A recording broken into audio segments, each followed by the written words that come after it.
waaw asalaamaaleykum ñu ngi nuyu ñëpp di sant ñëpp di jaar ñëpp te nag Saloum TV daa am gan benn jeune la boo xamante ni fii ci dëkk bi la dëkk yaroo fii ci dëkk bi peut-être nag jàngewul ci dëkk bi mais fii la juddoo fii la yaroo famille yëpp fii la nekk tey daa ñëw nag pour indi ñu surprise bi nga xamante ni ça parle dans le domaine du développement de l'emploi et tout voilà pour ne pas interférer ci affaire yi dañ koy nuyu jox ko kàddu gi moom mu expliquer li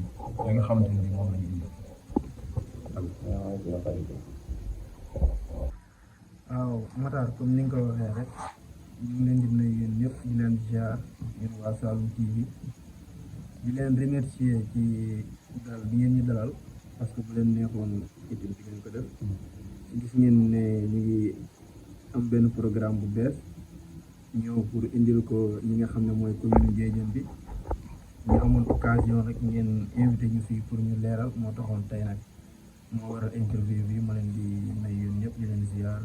di nuyu sama frère bi ak technicien yi ak ñëpp ñi nga xam ne ñu ngi suivre émission bi di leen nuyu di leen ziar di leen wax ne tey nag man mi nga xam ne maa nekk le président ASIMEL mooy association des citoyens modèles pour l'émergence de Ndiédiène nga xam ne mu nekkoon benn association boo xam ne dañoo jugoon pour créer ko parce que c'est une association bi nga xamante ne c'est une association sociale maanaam sociale mooy affaire dimbalante ak affaire yooyu yi nga xamante ni façon de vie bi nga xam ne ñu ngi koy dund ñu ñëw tey pour indiwaat beneen xar kanam si ñuy dundee moo taxoon ñuy indi social bi ak jàppale nit ñi mais à la fin dañ see boole politique aussi parce que dañoo xam ne affaire bi ni ñuy doxee moo taxoon ak fonctionnement yi ñu indi politique soo ñu déggee li ñu di wax politique nag da ngay gis bañ ko si boole da ngay gis am na ñoo xam ne dañuy kiipootu wala di def nangam ak def affaire yooyu ne d'accord ñu leen di nangul seen gis-gis nag waaw parce que ma leen di wax nag man président bi soo gisee lan moo tax ma boole ci politique parce que ñoom dañoo xamul politique maanaam le vrai sens du mot parce que boo demee boo tapé politique sax da ngay gis ñu naan la politique c'est la manière de gérer ou de diriger un pays pour assurer la paix et la sécurité donc loolu mooy politique man lu ma jàpp mooy jaamu yàlla féetewu ko kaw loolu laa jàpp te boole amul benn identification bi ngay def ko ak ñoom si jumaa ji julli parce que dama xam ne loolu jaamu yàlla bu mag a mag la moo taxoon ma dugal ko si parce que itam moo taxoon tey ñu indi programme boobu noonu moo tax après def ko 4 axes waaw voici 4 axes clairs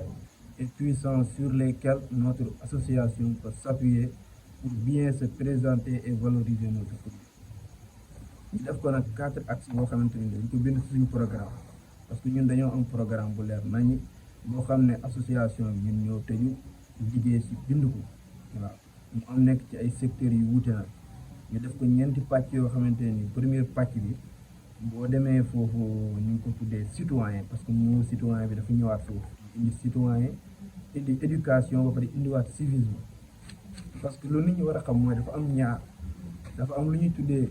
citoyen am lu ñuy tuddee habitant te boo ñuy wax habitant mooy koo xamante ni dëkk na ci quartier wala dëkk na ci ville wala ci village lu koy intéressé waa mooy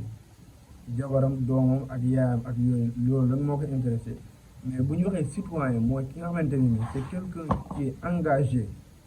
pour faire de telle sorte que de changer sa situation sociale et de faire en sorte que l'ensemble de la société puisse aller dans le bon sens loolu mooy citoyen mooy ki nga xamante ni jug na pour xeexal commune am pour xeexal village am pour que mode de vie bi condition yi ñuy dund mu changé loolu moo taxoon ñu indi citoyen foofu éducation tamit danañ ko indi parce que ku wax citoyen wax éducation waaw parce que éducation le sens moom nit ñi dañ koy xaw a perte parce que éducation suñ ko waxee dëgg moom mooy yar léegi soo gisee ci école yi sax ñu ngi def ministère de l'éducation mais ñun dañoo jàpp ne foofu école yi su fekkente ni ñuy reproduire élèves yi ñun du ñu wax ne loolu ministère de l'éducation la mais dañuy wax ne loolu c'est une ministère de la scolarisation parce que l'éducation suñ ko waxee dëgg l'éducation c'est de convertir les gens de l'animalité vers l'humanité maanaam l'éducation mooy nga nital nit ñi loolu mooy éducation loolu moo tax ñu indi éducation ba pare indiwaat civisme maanaam mooy nga bëgg sa réew parce que yooyu noonu dafa nekk ay expression yoo xam ne foog ñu expliquer ko pour nit ñi xam ko moo tax ñu indi 3 mots yooyu groupé leen parce que bu ñu ñëwee dañ naan sensibiliser les habitants aux valeurs de responsabilité d'engagement civique de solidarité et de respect des biens publics. Là notre objectif est de créer des citoyens modèles parce que tey ñun dañoo am responsabilité wu ak devoir maanaam commune bi li ñuy dund nii ñu changé indiwaat beneen doxalin bu bees indiwaat rupture ñun loolu la ñuy prôné loolu la ñuy indi parce que dañoo bëgg indiwaat le vrai type de Sénégal loolu la ñu bëgg moo taxoon ñu indi woon programme bi ci deuxième axe ñu ñëw jagleel ko li ñuy tuddee développement local nag képp ku ko wax tali wax hôpitaux wax infrastructure yi ñuy wax yëpp infrastructure ak service yi nga xam ne développement lu mu gox yi yu mag yi dañ koy am te gis nañ ne ñun suñu gox daf cee dellu ginnaaw lu bëree sax moo taxoon ñu ñëw bind ci programme bind foofu lu côté boobu lu bëri ci développement local yi nga xamante ne nii dañoo war a faire de telle sorte que il faut appuyer ou initier des projets dans l'assainissement, l'accès à l'eau, les routes, l'éclairage public, etc. pour améliorer concrètement les conditions de vie de notre commune. Parce que gis nañ ne situation yi ak ñun li ñuy dund dafa métti parce que fii ku fi bëgg a ñëw sax da ngay am problème mu ñëw fi tey par exemple soo waajee woon Kaolack nga xam ne c'est en quelques kilomètres avec notre village pour nga ñëw c'est tout à fait problème alors que yoon bu jege la parce que ñun dañoo am problème mu yoon am problème mu route te loolu depuis des années ñu ngi ci di ko xeex mënuñu ko am parce que lan amuñu ñi nga xamante ne nii ay porteurs de voix la ñoo xam ne dañu mën a toog wax ñu déglu leen vraiment moo taxoon mu nekk suñu problème moo tax ñun jug nañ pour engagé wu pour fépp fu ñu mën a dem pour que loolu noonu yëpp ñu am ko parce que tamit maanaam le sens de la responsabilité loolu suñu responsabilité la ñu xeex ko parce que loolu c'est un acquis ñoo ko war a moom dañ ko war a am comme ni ko ñëpp amee te espérons que buñ ci jugee dinañ ci waxtaan ak ñu ci war a waxtaan ba mu dem ci autorités yi ba ñëpp jot si suñ troisième axe ba ñëwee ñu jagleel ko jeunesse bi et l'emploi parce que ku wax jeunesse bi wax emploi ndax fii booy xool jeunes yi su bëri amuñu formalisation mais aussi problème mu financement dafay am parce que moo tax ñu indi jeunesse di emploi il faut former orienter accompagner les jeunes vers l'emploi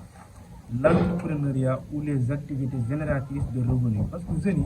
yi mënuñ à chaque fois ñu leen di seetaan ñuy ñëw fii bu nawet jotee ñu bay 3 mois wala 6 mois dem Dakar nekk fa 3 mois daanaka seen liggéey dana fa bari ñu ñëwaat parce que bu ñu nekkee mag sax dootuñu liggéey parce que loolu tamit du yoon moo tax dañoo war a accompagner les jeunes orienter leen pour que ñu am des bons ñu am liggéey yu baax moo tax bu ñu amee financement ñun dinañ jël de notre part de notre part personnelle ñun suñu association ñu créer ay usines wala ay yeneen ak yeneen yoo xamante ni bind nañ ko suñu programme bu ñëwee fii nga xam ne jeunes dinañ ci mën a am liggéey te muy noor ak muy nawet parce que tamit seen devoir la parce que jeunes yi sooy waxtaan ak ñoom da ngay xam ne ñii am nañu bëgg-bëgg ngir dimbale seeni waajur ak changer seen situation de vie mais da ngay xam ne liggéey amul parce que tamit à chaque fois ñuy dem ak ñëw te dañu am dara loolu tamit lu ñu war a xoolaat la moo tax foofu suñ troisième axe bi ñu def ko jeunesse di wax ko ndaw ñi ak emploi suñ quatrième axe nag moom bu ñëwee dañ koy indil environnement et cadre de vie maanaam alam bi ak li ñuy dundee parce que tey par exemple ñun dañoo jàpp ne ñun suñu association bi dañoo jàpp ne dañoo war a organiser des journées de reboisement, organiser des journées de propriété pour lutter contre les déchets plastiques, pour rendre notre commune verte, propre et saine. Parce que tamit mënuñu seetaan commune bi ñu dëkk ba pare di ko seetaan muy salte ak yeneen ak yeneen te boo demee ci dans les autres villes nga gis ne ñoom ñu ngi toppatoo seen commune yi mu jaral leen yeneen ak yeneen ñun tamit ñu ñëw di seetaan duñ def dara ba pare te ñun suñu responsabilité mooy ñu defar fii parce que ñu dëkk ci yeneen villes yi ñoom seen responsabilité mooy ñu defar fii seen ville yi parce que ñun ñoo dëkk fii et ñun ñoo am le sens de la responsabilité pour defar fii parce que boo demee sax ci alxuraan da ngay gis yàlla muy wax naan du ma changé ci ab dëkk lu dul ni waa dëkk ba jug nañ volontaire ngir changement am loolu moo tax maa ngi jégal loolu moo tax ñun ñu jug porter notre voix pour faire mobiliser les jeunes autour de l'essentiel parce que jeunes yi soo leen gisee da ngay xam ne am nañu ambition bi mais luñ amul mooy ku leen mobiliser autour de l'essentiel moo tax ñu si mel ni man dañuy jóg bu ñu fi jógee dinañ organiser des réunions fexe nu ñu gisantee ak jeunes yi waxtaan ak ñoom wax leen présenter leen programme bi nga xam ne ñun indi nañ ko bañ comprendre ko mais aussi il faut que tamit ñu xam ne lenn foog ñu am pour lii ñu réussir parce que rien dans la vie ne peut se construire sans ces 3D bu ci njëkk mooy le désir parce que devant une ambition un projet et un dessein il faut désirer le projet il faut désirer la chose au-delà d'un simple plaisir tu dois aller au désir. Le désir est plus fort que le plaisir en psychologie. Le simple plaisir, si tu ne le satisfais pas, il n'y a pas mort, donc tu attends la prochaine pour donner ça. Mais le désir ne te quitte jamais tant que tu ne l'auras pas satisfait. Donc, devant un projet et une ambition, on doit être hanté par le désir de le faire. Donc, nous, c'est une vision, nous, c'est une gis-gis. Beneen début, moi, c'est décision de passer à l'action. Moi, jëf. Parce que wolof jaay sax da ngay dégg muy wax naan kenn du jëf ba raw la nga fas yéene wax ba dab parce que ñun daanaka suñu communique suñu wax moo xaw ëppul lu ñuy jëf mais ñun suñu association bi incha allah suñu jëf lañ bëgg mu ëpp parce que on doit sortir du simple parole vaine et déconstructive et rentrer dans le domaine de l'action novatrice et constructive parce que ñun loolu la ñuy gis parce que bu xoolee mag ñu njëkk ña les grands hommes maanaam ñi nga xamante ne ni les grands hommes ont toujours laissé leurs actes faire des bruits au détriment de notre parole ñoom dañ daan jëf waaye ñun tey lu boo xoolee daanaka dañuy toog rek di seetaan alors que ñun xam nañ ne dañoo war a def notre devoir prendre notre avenir et notre destin à main parce que dëkk bi kenn duñu ko defaral ñun ñoo ko war a defaral suñu bopp beneen bu ci topp moom la ñu tuddee la détermination maanaam yitte képp ku la raw si àdduna rek daf laa ëpp yitte daf laa ëpp pastéef daf laa ëpp détermination daf laa ëpp envie moo tax lu ñuy def nii dañoo bëgg bu ñu ko waxee jeunes yi ñu am détermination am envie am gis-gis parce que xam nañ ne lii gis-gis bu leer la ba ñoom ñëpp ñëw mun a adopté wu mun a def nangam ak nangam ba nga xamante ne nii du nekk loo xamante dañ koy sos ñëw fii di def suñu émission présenté ko rek mu yem fii parce que loolu su amee mooy wax ne ñun dañoo échec total la parce que bëgg nañ aussi suñu association bi mu nekk li nga xamante ne nii ñëpp dinañ adopté wu ba nga xam ne dëkk bi foo jaar sax ñu xam ne association bi mu ngi liggéey moo fi def lii ak lii bëgg nañ bañ ko créé ak léegi yàggu waaye suñu bilan ci 2 mois yi incha allah dinañ travail liggéey bu métti ba nga xam ne 2 mois yi dinañ def bilan ba ñëw toog expliqué waat fu ñu toll ci mouvement bi ak li ñu ci mën a def ak yooyu daal lii la ñu indi woon ci programme bi di ko expliqué ci mouvement bi boo ci amaatee beneen question tamit ñu ngi déglu. waaw kon explication yi leer na ñeent ak yi nga xamante ne bi maanaam ñeenti pàcc yi nga xamante ne bi moom la affaire bi moom yëpp expliqué na muy wàllu éducation ak citoyenneté développement local jeunesse emploi ak protection de l'environnement loolu leer na léegi xanaa Cheikh léegi da ñuy wax rek maanaam ñan ngay woo ak lan ngay wax waa commune bi Ndéy. waaw man commune bi Ndéy dama leen di wax bëriwul ndax daanaka lu mu indiwoon comme programme am na lu mu ci jot a jikki indi ko ñu waxtaanee ko fii lu mu leen di wax rek aaya bu mu leen di wax sànq moom laa leen di indil ndax yàlla moo ne inna allaha laa yuxayyiru maa bi qawmin hattaa yuxayyiru maa bi anfusihim yàlla nee na du ma soppi aw dëkk lu dul ne waa dëkk bi jug nañ volontaire wu ngir changement am moo tax ñu leen di woo yéen ñëpp waa commune bu Ndiédiène ak Njaxate particulièrement nga xam ne ñun foo la ñu dëkk mooy suñu site mooy suñu base bi foo la ñu dëkk ñu leen di woo ñoon ñëpp ñu ñëw adhéré ci association bi parce que xam nañ ne lii c'est quelque chose d'ambitieux